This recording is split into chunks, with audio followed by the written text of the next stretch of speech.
Let's get right to our top story, the expanding outbreak of the deadly coronavirus. Look at the map. What started in China has now spread to Europe, Australia, and the United States. Here's what we know as we come on the air. There is now one more confirmed case in the U.S., bringing the total to 3. In China, where the outbreak started, the total number of those sickened rose overnight to 2,056 people have died. And we can now confirm that the U.S. State Department is evacuating staff from the consulate in Wuhan, China, ground zero for the outbreak. ABC's Ian Pannell is covering it all for us from Hong Kong. Ian, good morning to you.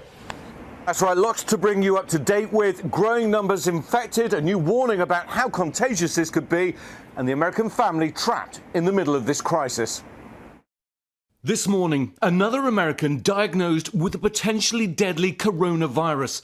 The patient in Southern California is the third to be diagnosed with the new pneumonia-like virus in the US. The Centers for Disease Control and Prevention confirming they'd been to the Chinese city of Wuhan, the epicenter of the outbreak, and tested positive for the virus overnight.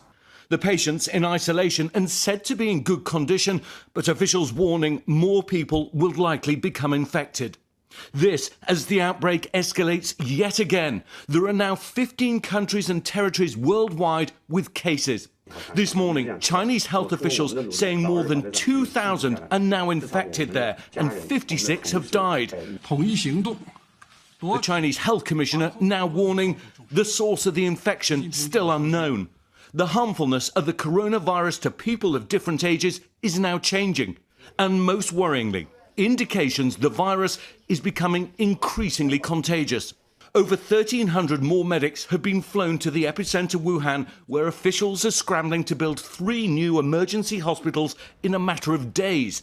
These exclusive images, filmed for ABC News from inside the city, show a ghost town, with signs warning people to wear masks fluttering in the wind. Some shoppers take the risk to stock up on desperately needed supplies. But there are still around 1,000 US citizens stranded in the Wuhan area. Now the State Department is scrambling to evacuate some of them, but it appears so far the space to get people out is limited. We spoke to one American family trapped in a city over 200 miles from Wuhan. The Stockstills from Rhode Island were visiting family for the new year to introduce baby Maxwell to his grandparents when the infection broke out. We're scared, and there's a little guilt involved from putting him in this situation, having him travel abroad at such a young age. There's a lot of guilt involved there.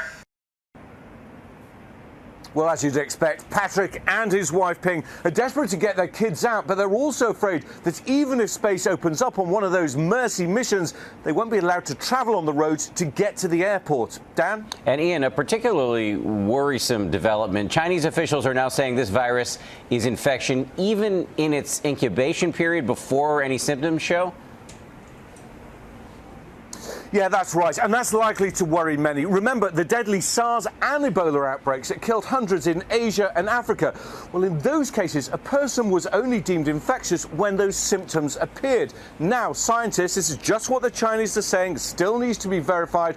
The scientists in China are saying that people could be infectious without any symptoms. And of course, that could make it much harder to detect and control. Dan? Yeah, very problematic if true. Ian Pannell, thank you very much.